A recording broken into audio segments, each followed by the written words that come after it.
Bien, pues viene nuestra ponencia final, la maestra Itzel Sáenz González, diseñadora gráfica, con maestría en comunicación y tecnologías educativas,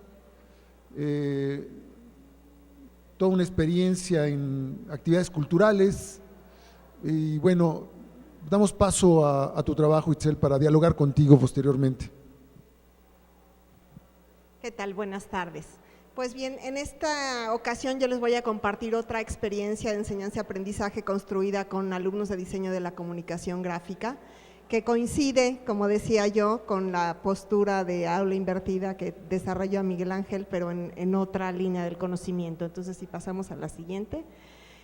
No voy a hablar mucho de aula invertida, puesto que ya lo hizo Miguel Ángel, solo quisiera yo enfatizar que, bueno, lo que se entiende usualmente es lo que tradicionalmente sucede en el aula, ahora sucede fuera del aula y viceversa. Y que esta propuesta de aula invertida tiene un particular énfasis en el aprendizaje colaborativo.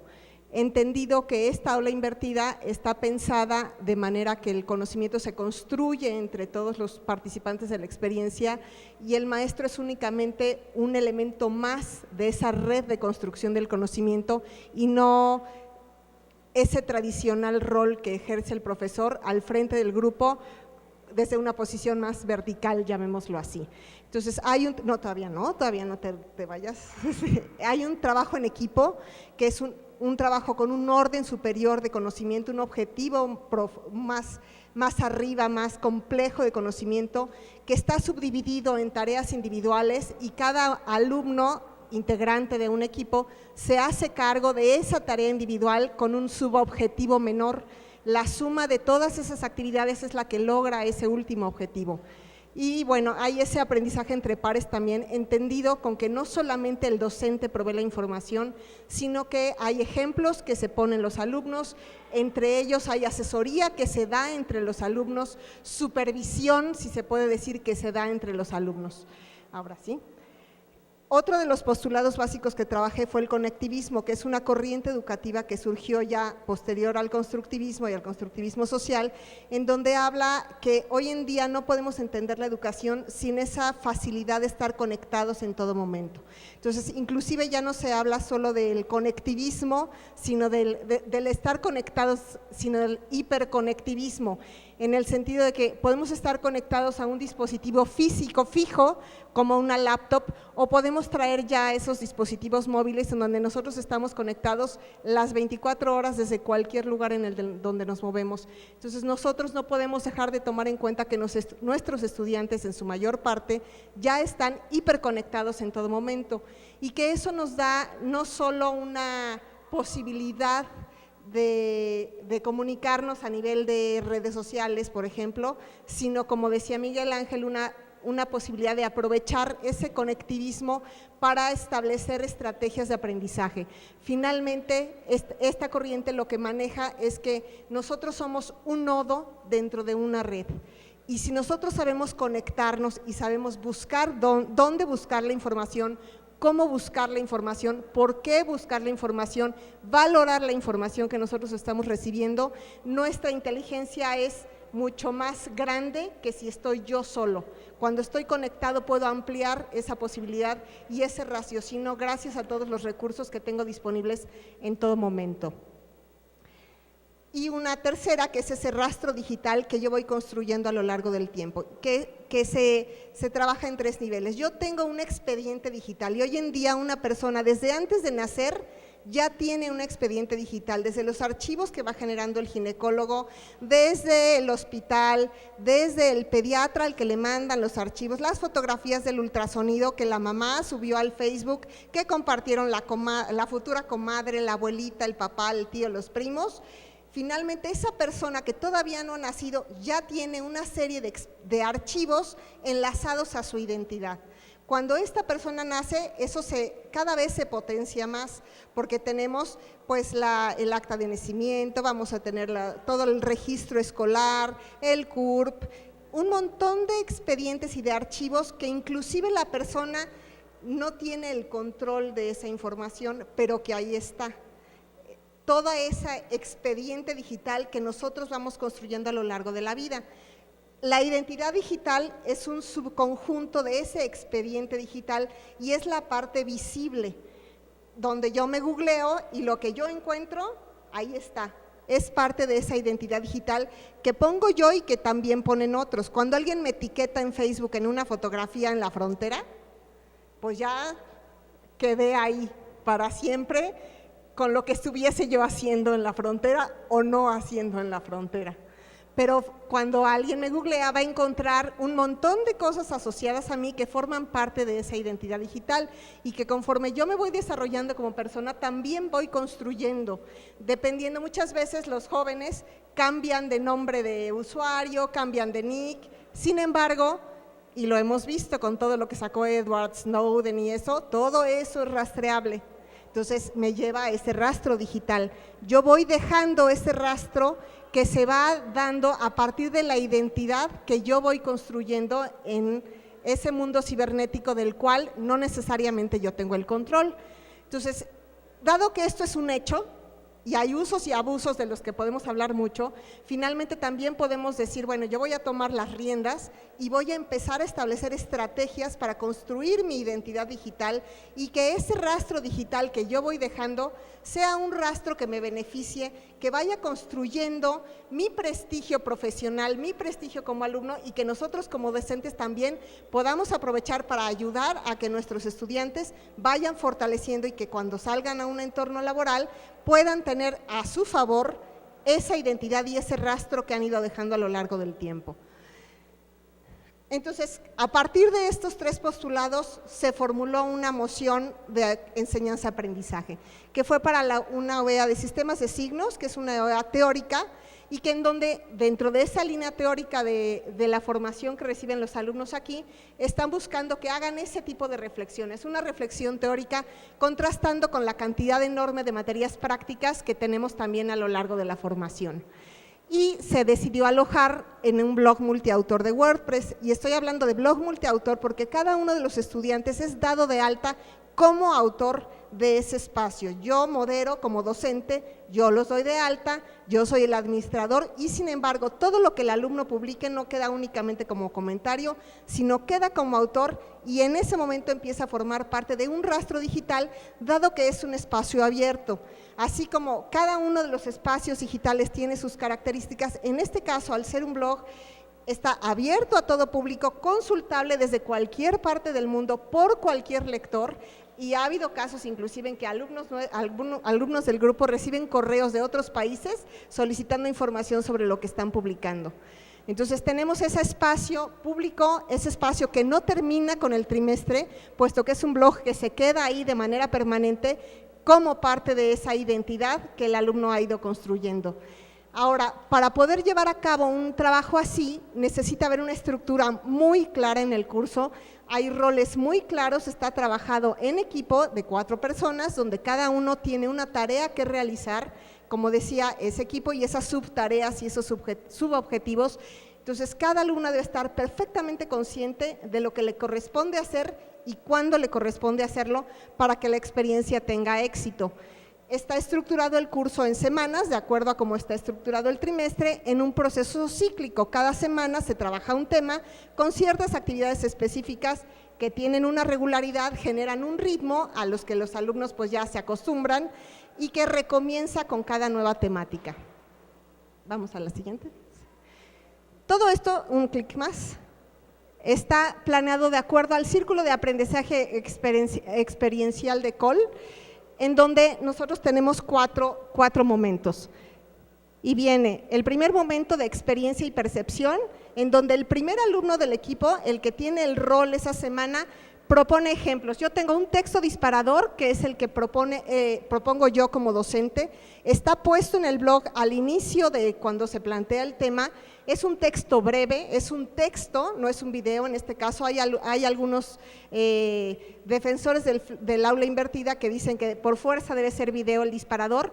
En este caso, al nosotros ser diseñadores gráficos en donde trabajamos con las imágenes cotidianamente, yo opté por lo contrario, yo me voy por un texto precisamente para propiciar una reflexión teórica y salirme de lo práctico, que es lo que usualmente están acostumbrados nuestros alumnos a hacer.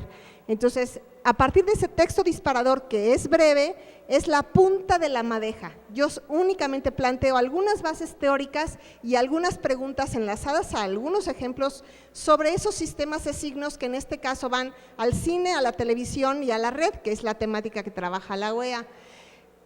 Los alumnos tienen que buscar, en este caso cada semana hay una orientación específica sobre el tipo de ejemplos que tienen que buscar. Ellos publican en el blog esos ejemplos y los llevan a la sesión presencial de clase, en donde tenemos una puesta en común de esos ejemplos que ellos buscaron. ¿Por qué es importante esa puesta en común de algo que pueden ver de todas maneras en la red? Porque esa proyección está acompañada de comentarios grupales, de una reflexión de por qué de la selección, de por qué consideraron que ese video en específico era emblemático para el tema que se está poniendo, y porque también se genera una dinámica de grupo de colaboración que también es importante para el resto de la dinámica del aula invertida. Una vez que se proyectan esos ejemplos, también se acompañan por el segundo alumno, que tiene como tarea buscar fuentes de información valiosas, confiables y pertinentes para el tema. ¿Por qué? Porque a nivel universitario todo trabajo tiene que estar fundamentado académicamente, tiene que saber encontrar fuentes académicas que salgan de buenas tareas del Rincón del Vago, de la Wikipedia, que podemos consultar todos en algún momento, y sin embargo ellos tienen que llegar a un nivel más allá, a encontrar artículos puestos por académicos, estudios serios que fundamenten las discusiones que puedan tener acerca de ese tema. A partir de esa proyección de ejemplos que se den en una sesión presencial, viene esa construcción de significados, que es, bueno, ¿yo qué saco a partir de esa experiencia perceptiva, de esas fuentes de información que yo puedo leer? ¿Qué preguntas se me disparan? ¿Qué con eso? Yo como diseñadora de información, ¿qué me pregunto al respecto? Entonces tenemos que también publican preguntas a discutir para la siguiente sesión presencial. Esa sesión de discusión se da, como digo, ya en grupo, esas preguntas que cada uno de los equipos propuso, yo como moderadora voy guiando la discusión y va generando nuevas preguntas a lo largo de las respuestas que se van obteniendo, de acuerdo a todas las opiniones que todos están aportando para esa construcción grupal. Y finalmente, esa demostración y aplicación de para qué. A partir de todas estas experiencias, yo necesito sintetizar. Entonces, el último alumno del equipo debe escoger un foco dentro de ese amplio tema, escoger un foco para escribir un ensayo. Un ensayo escrito, teórico, puede tener ilustración de ejemplos, puede tener widgets, etcétera, etcétera, que publica en ese blog multiautor y que también se publica para la lectura de todos aquellos que lleguen al espacio. Nos vamos a la siguiente. Entonces, la estructura que generamos es esta. Yo tengo que todos los jueves en el blog aparece ese tema disparador. Todos los temas están disponibles desde el inicio del curso. Sin embargo, sale una entrada en donde dice, bueno, esta semana va a ser este tema, los ejemplos que tienen que buscar son de este tipo. Eso se plantea desde el jueves para que tengan tiempo de hacer esa exploración, de conectarse a la red, ejercer ese pensamiento crítico y llevar el lunes a más tardar en el blog estos ejemplos y a sugerir fuentes de información. Ahora, cada equipo sugiere 2 fuentes de información, cada alumno. Eso hace que por conjunto, todo el salón tiene 14, 16 fuentes de información pertinentes, valiosas y confiables, fuentes académicas que puede utilizar para seguir desarrollando el trabajo. Nosotros todos los martes tenemos la proyección de ejemplos. El alumno lleva, pero tenemos un conjunto de ejemplos que incluso llevan ahora los buscadores, nos van siguiendo también a nosotros. Entonces, cuando yo busco algo en la red, el resultado que me da es fruto de lo que yo busqué antes, pero cada uno va dejando un rastro diferente. Entonces, la búsqueda que puede hacer un alumno es diferente y bueno, el resultado que le sale de la búsqueda es diferente del resultado que le sale a otro alumno. Entonces, lo que nosotros vemos aquí es el resultado de todo ese rastro que vienen cargando atrás los alumnos de búsquedas previas y que nos hacen que diferentes identidades nos traigan diferentes resultados sobre ese tema específico, generando pues una panorámica mucho más amplia. De ahí se quedan con ciertas cuestiones a partir de esa proyección grupal y los miércoles a más tardar plantean las preguntas que discutimos el jueves en la sesión presencial. Entonces, los morados son las sesiones presenciales y lo azul es lo que se lleva a cabo en línea. Esa discusión grupal donde uno plantea 3 preguntas, pero tenemos como 20 y tantas preguntas a partir de todo el grupo. Hacemos una selección de preguntas porque no da tiempo de todo y sin embargo eso también, aunque no se haga la pregunta en grupo, también ya propició una reflexión en el alumno que plantea la pregunta.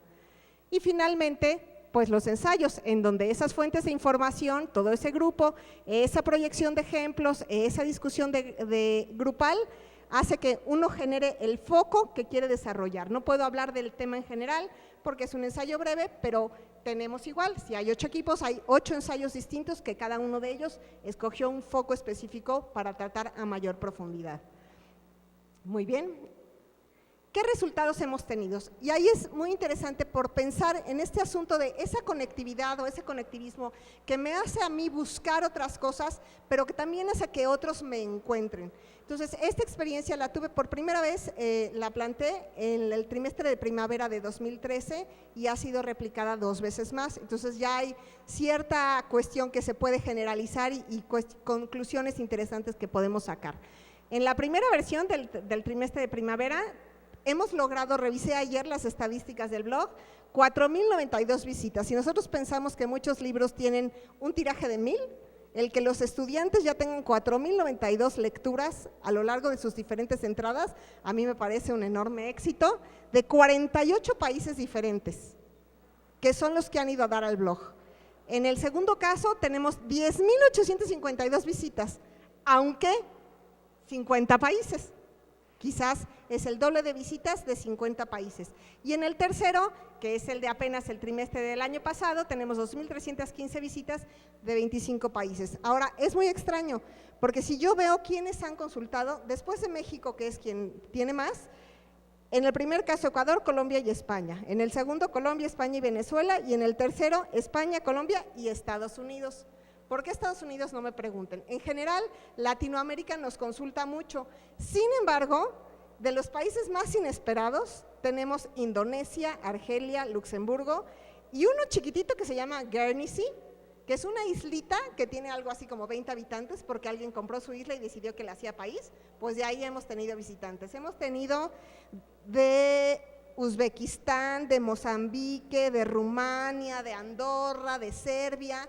Uno a lo mejor no pensaría que eso que producen los alumnos fuese consultado por lugares tan extraños. Por ejemplo, del segundo, de América, solo nos faltan las Guyanas y Groenlandia. Todos los demás países de América ya han consultado el blog. Entonces, a nivel de esa construcción, de ese rastro digital, a mí me parece muy relevante que nosotros podamos ver estas estadísticas y finalmente habla de un compromiso que el estudiante tiene que asumir y cuando publica un ensayo, ortografía, redacción, autores bien citados, bien referenciados, finalmente van a su prestigio personal y eso los compromete de otra manera, ¿no? Vamos a la siguiente. ¿Qué problemas he encontrado? Bueno, a nivel de docentes es muy demandante. Muchos que piensan que la educación a distancia es hacerse guajes es porque nunca le han entrado, porque en realidad requiere de mucha más disciplina, de mucho más tiempo de compromiso por parte del profesor. Entonces, atención a dudas, atención, cierta capacitación inicial, una retroalimentación continua, porque finalmente uno está tomando un riesgo al hacer una propuesta de este tipo. Si el curso tiene éxito y resulta interesante, no es por mí, es por lo que los alumnos proponen, porque sus ejemplos son valiosos, porque las preguntas propiciaron una discusión rica, porque los resultados del ensayo reflejan que tuvieron buenas fuentes de fundamentación. Entonces, a mí lo que me toca es mantener una motivación constante. Si yo le flojeo con la retroalimentación y la calificación, pues obviamente eso va a decaer. Entonces, necesito yo mantener un ritmo constante de trabajo mío para que ellos mantengan un ritmo constante a su vez. Bajarse también de ese rol protagónico, nosotros somos mediadores y somos un nodo más de esa red, estamos facilitando y tenemos que ser modelos también de búsqueda y de responsabilidad. Y tengo que reconocer esos saberes previos. Digo, finalmente esos ejemplos que me traen luego son maravillosos, cosas que en mi vida me había yo encontrado y que sin embargo ellos aportan a esa clase. Entonces yo tengo que estar dispuesto a reconocer esos saberes.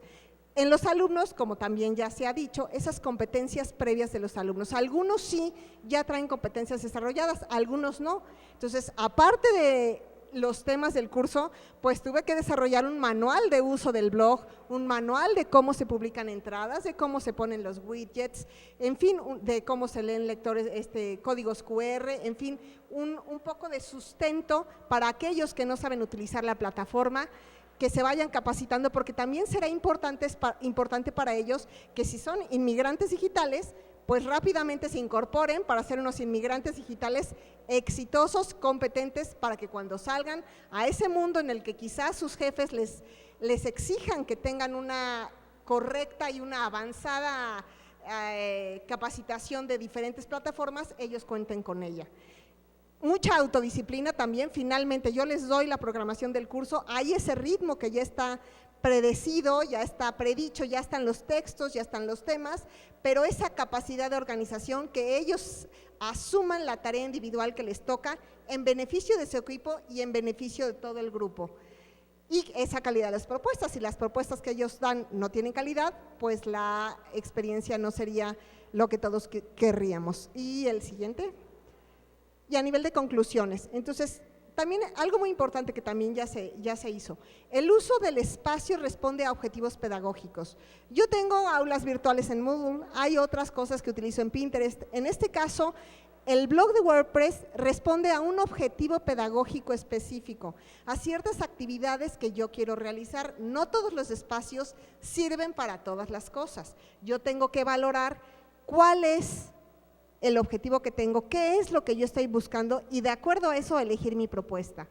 Y tengo que estimular esa adaptación, esa colaboración, esa innovación y tengo que valorar ese impacto en cuanto a rastro digital, que como vemos con las estadísticas que les he mostrado, pues se ve esa penetración que el trabajo de los jóvenes puede lograr para construir finalmente una personalidad digital robusta y una identidad de la que puedan sentirse orgullosos cuando salgan de la universidad. Gracias.